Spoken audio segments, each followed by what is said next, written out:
Amunhotep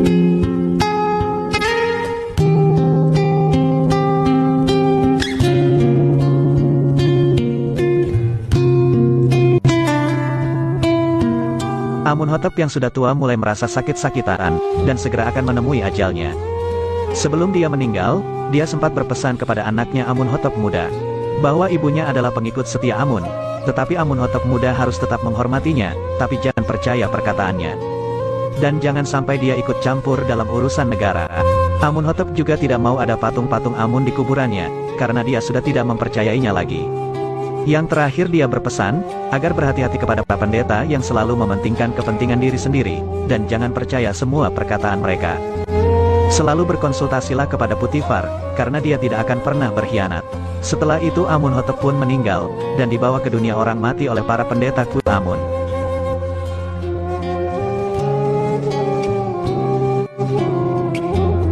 Amunhotep muda langsung dilantik sebagai raja baru Mesir, dan dilantik di depan para pembesar Mesir dan para pendeta kuil Amun.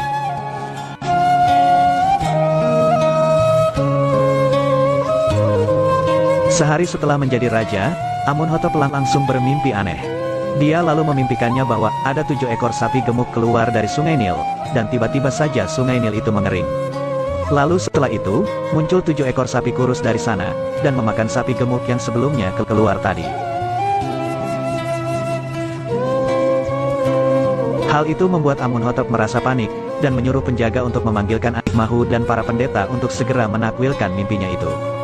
Anikmahu yang bangun dari tidurnya, mulai menggerutu karena menurutnya kenapa Amunhotep memanggil mereka tengah malam seperti itu. Bukan di esok hari saat sudah terang. Dia juga mengajak para penafsir mimpi dari kuil, untuk segera menuju ke istana. Setelah mereka sampai di istana, Amunhotep langsung mengungkapkan bahwa dia bermimpi sangat aneh kepada semua orang yang hadir di sana. Inarus yang mulai mengingat Yuzarsif, karena selama 7 tahun ini dia melupakannya untuk menyebut namanya di depan Amunhotep. Inarus langsung mengatakan kepada ratu istri Amunhotep, bahwa dia tahu cara memberitahu tawil mimpi Amunhotep itu. Namun sang ratu tidak membutuhkan tawil mimpi dari Inarus, karena para penafsir mimpi dari kuil Amun sudah tiba. Anikmahu mulai menyombongkan para penakwil mimpinya kepada Amunhotep, bahwa mereka adalah para penafsir mimpi dan peramal terhebat di Mesir. Dan meminta untuk segera menceritakan mimpinya, agar bisa melihat langsung kemampuan mereka. Akan tetapi saat Amunhotep sudah menceritakan semua mimpinya itu, para penafsir mimpi itu terlihat kebingungan, dan merasa bahwa takwil mimpi Amunhotep tidak bisa mereka mengerti. Mereka merasa kebingungan, bahwa sebenarnya mimpi itu bisa diartikan, tapi mereka tidak tahu takwil mimpinya. Anikmahu lalu mempunyai ide, agar mereka semua mengatakan bahwa mimpi itu adalah rancu atau tidak jelas. Hal itu membuatnya Amunhotep sangat marah, dan menyuruh mereka agar mengaku bahwa mereka semua tidak tahu apa arti mimpinya itu. Lagi-lagi Anikmahu mengatakan, bahwa para penakwil mimpinya itu sangat cakap dan berpengalaman, dan jika mereka tidak tahu arti mimpi itu, berarti memang mimpi Amunhotep adalah rancu. Namun Amunhotep tidak peduli dengan semua perkataan Anikmahu, dan menyuruh agar mereka bisa menakwilkan mimpinya hingga benar. Amunhotep lalu memberikan waktu kepada para pendeta, untuk segera menakwilkan mimpinya itu keesokan harinya. Inarus mulai gelisah, karena sebenarnya dia tahu jalan keluar dari semua ini. Akan tetapi, dia tidak berani untuk berbicara kepada Amunhotep yang sedang marah besar. Dia pun akan berusaha memberanikan diri berbicara kepada Amunhotep keesokan harinya, bahwa Yuzarsif pasti bisa menakwilkan mimpinya itu. Malam harinya Amunhotep kembali bermimpi aneh.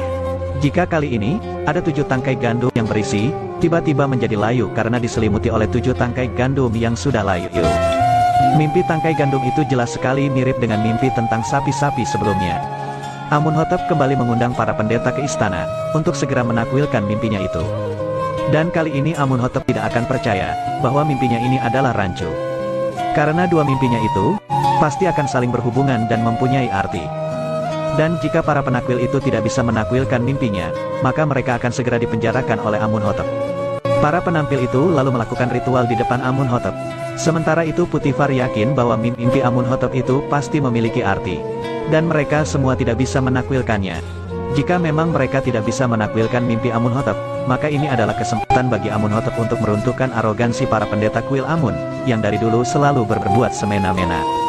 Inarus kembali mendekati sang ratu, agar dia diberi kesempatan untuk berbicara kepada Amunhotep. Bahwa ada seorang penafsir mimpi hebat yang ia kenal, akan tetapi sang ratu memperingatkan Inarus, agar tidak ikut campur masalah ini. karena akan membuat Amunhotep tambah murka. Ternyata memang benar, para penafsir mimpi itu tidak bisa menakwilkan mimpi Amunhotep sama sekali. Dan meminta waktu semalam untuk bisa mengartikan mimpi itu. Amunhotep langsung memarahi mereka, dan mengatakan jika bertahun-tahun mereka hanya makan dan tidur. Tapi saat dibutuhkan malah mereka tidak bisa berbuat apa-apa. Akhirnya mereka semua akan segera dipenjarakan oleh Amunhotep yang sudah muak dengan para pendeta. Tapi sebelum mereka dibawa oleh para penjaga, akhirnya sang ratu mengizinkan Inarus untuk berbicara kepada Amunhotep. Inarus mengatakan bahwa dia memiliki jalan keluar untuk tawil mimpi Amunhotep. Amunhotep pun langsung mempermalukan para pendeta, agar mereka semua menenggelamkan diri ke sungai Nil. Karena pelayannya saja bisa membantunya, sedangkan mereka tidak bisa berbuat apa-apa. Inarus langsung menceritakan bahwa ada budak Ibrani yang sekarang berada di penjara, pasti bisa menakwilkan mimpi itu. Karena sebelumnya, Inarus sudah membuktikan kehebatannya menakwilkan mimpinya dan mimpi Apophis, yang langsung terbukti 3 hari kemudian. Hal itu langsung membuat Amunhotep terkejut, dan segera mengusir para pendeta, lalu memberikan waktu 1 malam lagi untuk mereka agar menakwilkan mimpinya. Putifar mengatakan kepada Amunhotep, bahwa dia juga mengenal pemuda itu, dan pasti dia bisa menakwilakan mimpi Amunhotep.